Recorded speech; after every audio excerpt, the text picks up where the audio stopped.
আদৌ কি বদল আসতে চলেছে। কারণ এই ড্রাফটের যে জায়গাটা সেটা পড়েই আমরা কিন্তু বুঝতে পারলাম যে এগুলোকে রিপ্লেস করার কথা বলা হচ্ছে, সেটা হচ্ছে ইউজিসি, এআইসিটিই এবং এনসিটিই। তাহলে যদি এগুলোকে রিপ্লেস করা হয় তাহলে ইউজিসি নেট পরীক্ষার গুরুত্ব আদৌ কি থাকবে?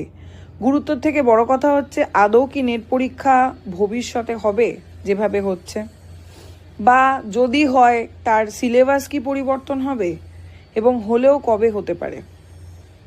ঠিক আছে, এই যে বিষয়গুলো অনেকের প্রশ্ন, এই প্রশ্নগুলো আমাকে আপনারা অনেকেই করছেন।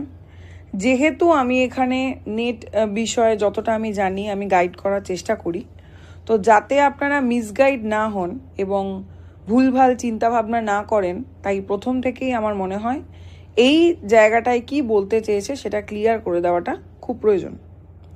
তাহলে আজকের ভিডিওতে আমরা জেনে নেব যে এই ড্রাফটটা সম্পর্কে।